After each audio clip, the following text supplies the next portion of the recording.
Today we're going to get to know another new release by Jon Renau for fall 2021. This is Quinn in the color 22F16. Lots of details here coming up. I purchased this style from Wig Studio One. Drop below this video where you'll find a link directly to this style. You can look at all of the colors and the pricing. We invite you to shop at Wig Studio One. If you have any questions for us, please reach out to support@wigstudio1.com. They're always ready to help. Quinn is a short bob style cut with some textured waves and some longer fringe. Be sure to hang in there for the complete unboxing of this style. I actually filmed that yesterday. So we're going to be revealing how this looks right out of the box. Now this color 22F16, I want to get into this with you a little bit. This is a blend of some ash and some natural blonde. So it is basically a light ash blonde, and then it has some medium to dark natural blonde. Now the natural blonde in this is the darker of the two tones, and it really appears very ashy as well. Overall, this is a cool tone. Even though that natural blonde is leaning a little more neutral, the overall effect here is very cool ash, light ash blonde blend. You'll see that the darker shades are concentrated a little bit at the nape. That gives us some beautiful variation in this style because this is not a rooted color. Quinn features that longer front piece, so about 7.75 inches, which, you know, might as well be 8 inches, right? It's a little bit wavy there, and that does stretch well past my chin. Now, I personally just want to get in there and put in like a 5 or 6 inch bang, just a little bit of a shorter fringe.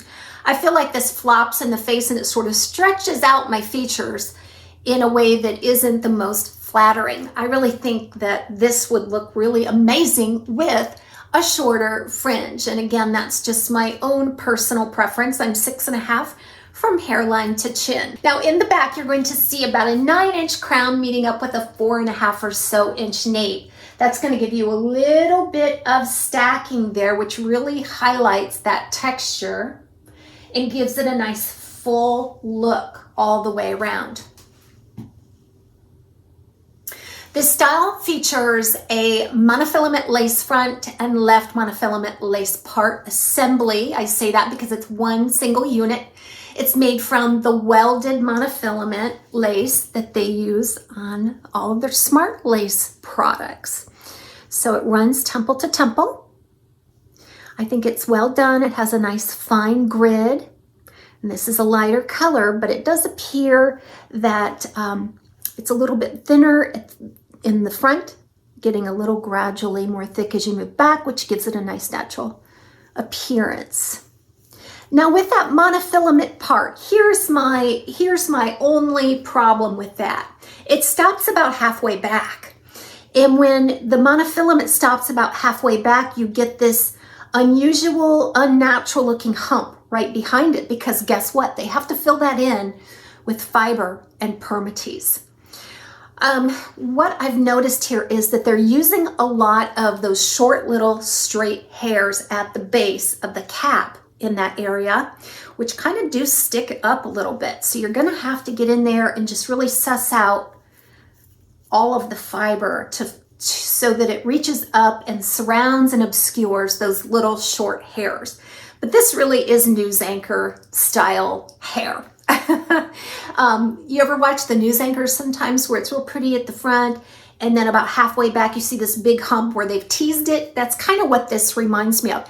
There's nothing wrong with that look at all if that's what you are going for. You just need to be aware that this monofilament doesn't go all the way back to the behind crown there. It's really lightweight. It only weighs 3 ounces, so it's super lightweight.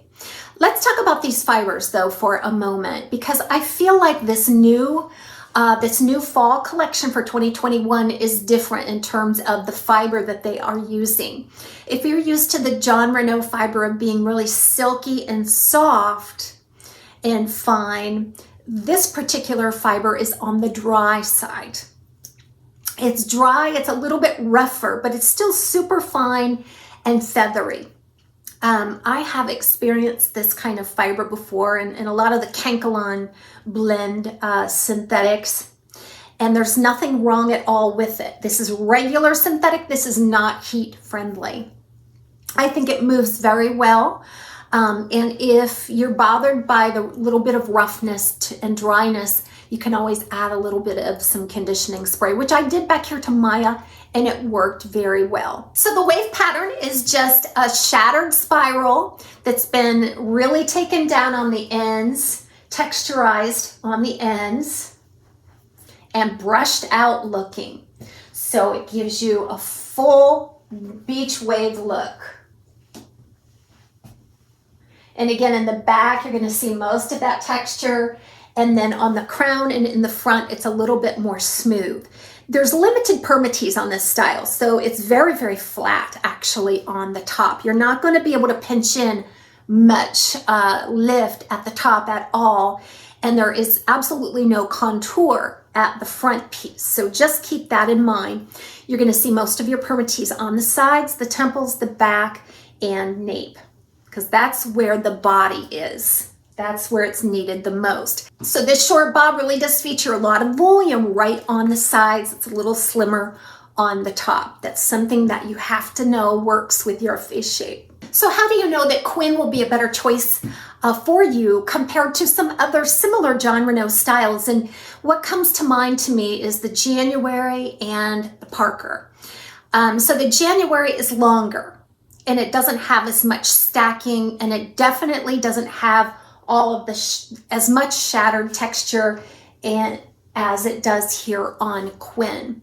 January's sides front is going to be a little bit longer overall, so are the sides and the back. So there's a little less layering there as well.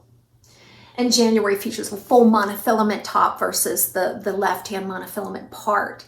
Parker has that lace front monofilament part. Parker also has a longer front piece and all the way around. And again, not as much textured wave. There's definitely not as much stacking on Parker as there is on Quinn. So each one of these has a little bit of a different layering and different technique, but they're basically similar and could be used as sister styles.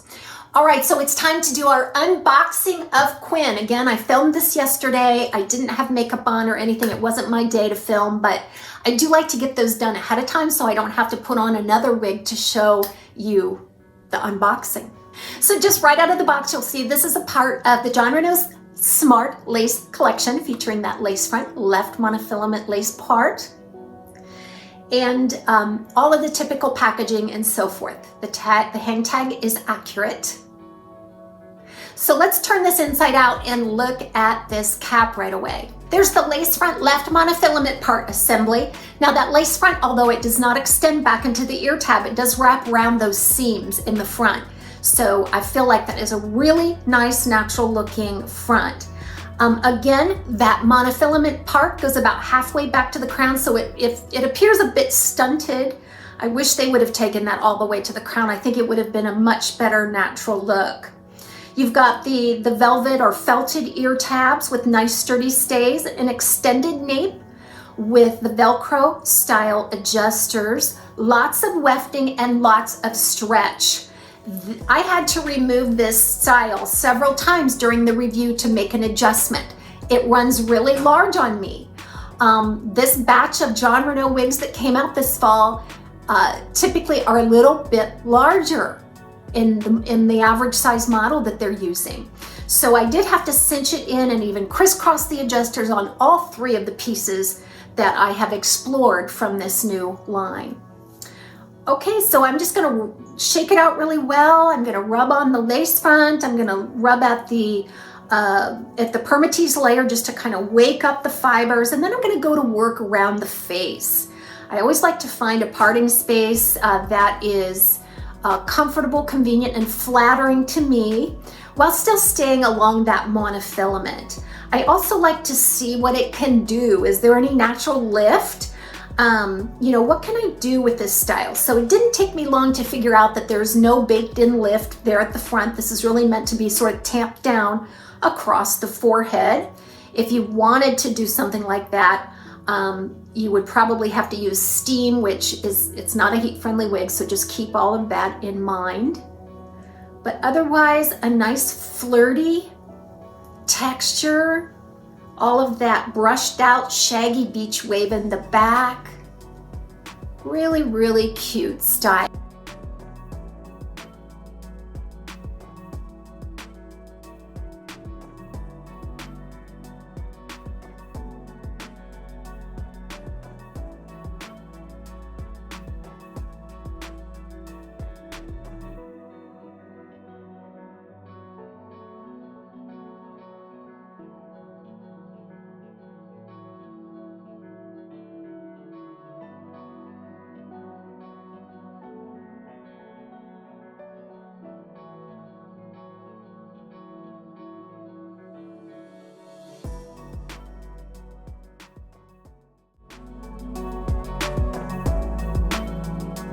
So we're gonna try it with glasses. It's gonna work great with glasses, I can already tell. And then I'll go right into some styling for Quinn so you can get some ideas of the movement, how it reacts to styling, and maybe inspire you to style your own Quinn. We'll see you next time on Taz's Wig Closet at Wig Studio One.